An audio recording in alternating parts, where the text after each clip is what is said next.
যেমন 19, 13, 14, 15।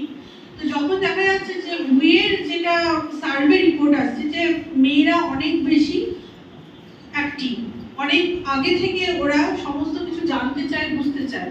তো সেই ক্ষেত্রে তাদেরকে বয়সের সীমাটাকে আর একটু এগিয়ে দিয়ে তখন দেখা যাচ্ছে যে 10 থেকে ধরা হচ্ছে যে টিনেজ। তাহলে টিনেজ কত হলো? অ্যাডোলেশন হচ্ছে 10 থেকে 19 বছরের সময়টাকে আমরা বলা হচ্ছে অ্যাডোলেশন পিরিয়ড। এই বয়সে অনেক রকমের সমস্যা আসতে পারে আমাদের। তোমরা এখন সবাই এই মানে এই এজটার ভিতর দিয়ে যাচ্ছ, নিজেরাও বুঝতে পারছো অনেকটা সমস্যার সম্মুখীন হতে হচ্ছে। কোনো জায়গায় থেকে গেলে সেই জায়গায় আমরা কি করি, বাবা মার কাছে জানতে চাই, বা আরও যাদের অভিজ্ঞ আছে স্কুল টিচার বা আমাদের যারা গাইড করে তাদের কাছে জানতে চাই। কিন্তু অনেক বিষয় আছে যেখানে গিয়ে মনে হয় বাবা মাকে বলবো, তাহলে সেই জায়গাটা কি ভাববে বাবা মা, বা বাবা মা অনেক সময় নিজেদের আলোচনার সময় দেখা যায় যে তুমি গেলেও তা বলে যে তুই বাচ্চার মতো থাক।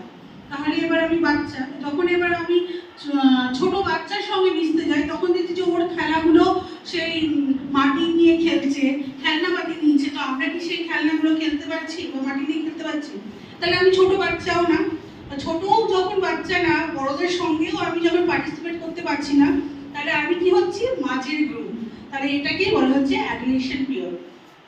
এই সময়টাতে আমাদের অনেক সমস্যার ভিতরে সব থেকে মেন সমস্যা যেটা, সেটা হচ্ছে যে আমরা জানি যে আমাদেরকে পরিষ্কার পরিচ্ছন্ন থাকতে হবে, আমাদেরকে পুষ্টিকর খাবার খেতে হবে। এগুলো আমরা মোটামুটি সবাই জানি। ICDS এর জন্য আমরা মোটামুটি জেনে গেছি যে আমাদের খাবারে ফ্ল্যাগ অনুযায়ী সাদা, সবুজ, লাল এই 3টে খাবার থাকতে হবে, তাহলে সেটা পুষ্টিকর খাবার। সাদার ভেতরে কার্বোহাইড্রেট, লালের ভেতরে আমরা টমেটো, ডিমের কুসুম, গাজর, তাই মুসুরির ডাল, এই সমস্ত হচ্ছি। আবার গ্রিন আমরা সবাই জানি যে গ্রিন ভেজিটেবলস।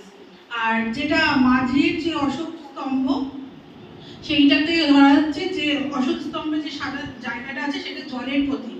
তো আমরা সবাই জানি যে আমাদের দিনে 12 লিটার জল খেতে হবে। তাই বলে এই না যে 12 গ্লাস জল খেতে হবে 4 লিটার। তো 4 লিটার জল খেতে গিয়ে দেখা যাচ্ছে যে আমার বমি হচ্ছে, তো সেক্ষেত্রে আমরা সেটা খাবো না। তো এইটা আমরা মোটামুটি জেনে গেছি। আর কি জানি যে বারবার এসে বলা যে ছেলে মেয়ে, এখানে একটা ফেস্টুনা আছে যে ছেলে মেয়ে সবাই সমান।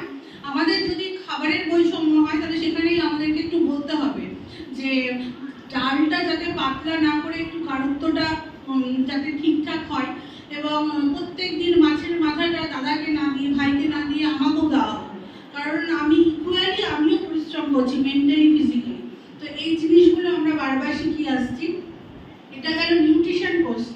এর সঙ্গে সঙ্গেই আসছে যে আয়রন ট্যাবলেট। আমাদের তার সঙ্গে ভালো খাবার দাবার খাওয়ার পরেও দেখা যাচ্ছে যে আমাদের ব্যালেন্স ডায়েটে কি পড়ে, যে আমাদের ভাত থাকবে, তার সঙ্গে 2টো রুটি থাকবে, 1 বাটি ডাল থাকবে, স্যালাড থাকবে, মাছের পিস থাকবে এবং একটা সিজনাল ফুড থাকবে। মানে যখন যে ফুড পাওয়া যাচ্ছে সেটা। তো আমরা কি সেটা খেতে পাই সবাই? আমরাও পাই না, কারণ আমাদেরকে সকালবেলা বাস ধরে এই অফিসে আসতে হচ্ছে, স্কুলে আসতে হচ্ছে। তাহলে আমাদের খামতিটা থেকে যাচ্ছে, যেটা খাবার খেতে হবে। তো সেই ক্ষেত্রে আমাদের কি করছে, যে বাইরে থেকে ইনটেক করা হচ্ছে, সেটা হচ্ছে আয়রন ট্যাবলেট। এই আয়রন ট্যাবলেটটা দেওয়ার একমাত্র উদ্দেশ্য যে শরীরে যাতে রক্ত হয়, আর কোনো কারণ নেই। শরীরে যে আমাদের ব্লাডটা লস হচ্ছে মেনস্ট্রুয়েশনের মাধ্যমে, সেইটা ব্লাডটাকে পরিপূরণ কি করবে? খাবারের মাধ্যমে। এবার খাবার যখন ওটা পুরোপুরি পাচ্ছি না, তাহলে আমরা তখন এই আয়রন ট্যাবলেটটা দিচ্ছি। আয়রন ট্যাবলেট নিয়ে যে মিথগুলো আছে, যে আয়রন ট্যাবলেট খেলে ওই প্রথম থেকে বাচ্চা যাতে না হয় একটা মেয়ের, সেটা ব্যবস্থা করা যাচ্ছে, এটা শুনেছি আমরা। তাহলে এইটা একটা মিথ। প্রথমে মিথ বলতে